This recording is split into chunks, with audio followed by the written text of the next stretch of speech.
Simple living with विद्या ह्या YouTube चॅनलवर मी माझ्या सगळ्या मैत्रिणींचं स्वागत करते। सगळीकडे मुसळधार असा पाऊस चालू आहे। घरोघरी कुटुंबातली सगळी जण बसलेली आहेत। संध्याकाळच्या वेळेला वडे, भजी, पकोडे ह्याची मागणी होते। ह्यातलाच एक प्रकार म्हणजे डाळ वडे। ते डाळ वडे कसे करायचे ना ते आज आपण पाहूया।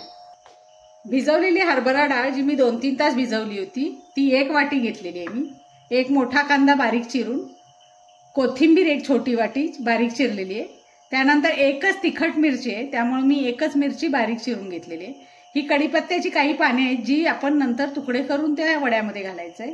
थोडंसं एक म्हणजे अर्धा चमचाच लाल तिखट घेतले, थोडीशी हळद, आलं आणि लसूणची थोडीशी पेस्ट आहे, हे धण्याची भरड आहे, त्यानंतर थोडीशी जिरा पूड, बडीशेपची थोडीशी पावडर आहे आणि त्यानंतर आहे मीठ।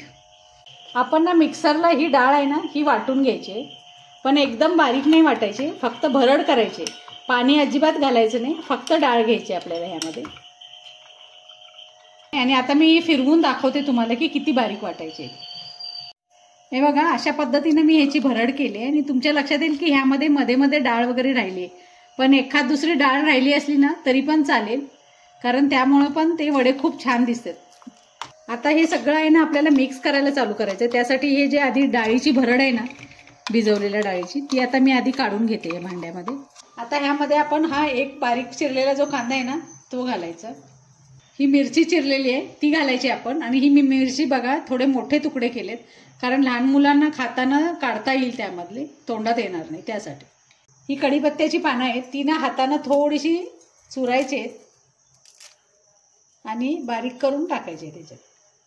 त्यानंतर आलं लसूण पेस्ट, जिरा पूड, धण्याची भरड, हे बडीशेपची भरड आहे, लाल तिखट थोडंसंच,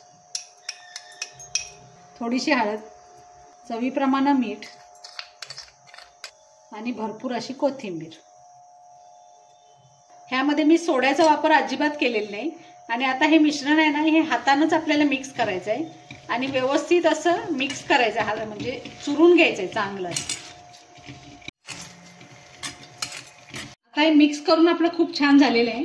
आता काय करायचं माहिती आहे, आपल्याला हे घ्यायचं असं आणि ना हातावर असं अगदी पहिला तर मुटका केल्यासारखं करायचं, एकदम गच्च असा, आणि त्यानंतर मग तळ हातावर ठेवून त्याला अलगद दाब द्यायचा आणि त्याचा गोल असा वडा तयार करायचा।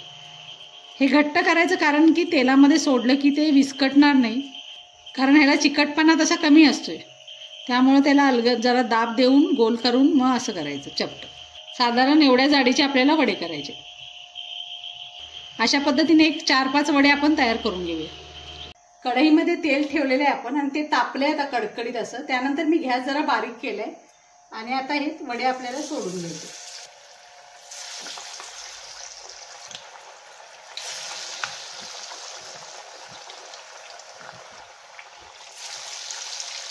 वडे जेव्हा आपल्या तेलामध्ये सोडून होतील ना त्यावेळेला तेल मग थोडंसं थंड होतंय, मग गॅसचा फ्लेम थोडासा आपण वाढवायचा आणि लगेच ह्यांना हात लावायचा नाही, म्हणजे झारा लावायचा नाही लगेच वड्यांना। थोडं खालची बाजू मस्त अशी तळू द्यायची, त्यानंतर मग आपण थोडेसे वडे हलवूया। हे बघा, आता एक बाजू ब्राऊन झालेत वडे आपले आणि एक बाजू छान तळली गेले। आता आपण ह्याला हलवूया।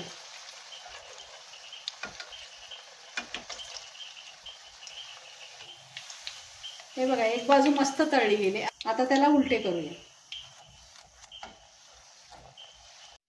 हे बघा, आता तेलातले बुडबुडे कमी झाले, म्हणजे याचाच अर्थ हे व्यवस्थित असे तळून झालेले वडे। हे बघा, असा साधारण असा रंग येऊपर्यंत तळा, छान असे नितळून घ्यायचे व्यवस्थित, गडबड करायची नाही काढताना।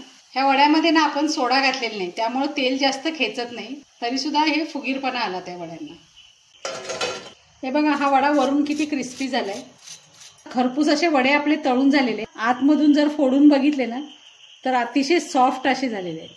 हे बघा, मस्त शिजलेत अगदी आणि सॉफ्ट पण झालेले, वरून क्रिस्पी आणि आतून सॉफ्ट, असे मस्त असे वडे तयार झालेले आहेत। गरमागरम डाळ वडे आपले तयार झालेले, अगदी खरपूस आणि खूप छान झालेले। तुम्ही पण अशा पद्धतीने हे डाळ वडे करा, कारण हे डाळ वडे आहेत की नाही कमी तेलामध्ये, म्हणजे तेल पण जास्त खेचलं नाही याला, लहान मुलांना आवडतील, डब्याला दिले तरी पण चालतील, संध्याकाळच्या चहा बरोबर सुद्धा याचा आनंद घेता येईल। अशा पद्धतीने डाळ वडे करा आणि मस्त मस्त असे कमेंट्स मला द्या। थँक्यू.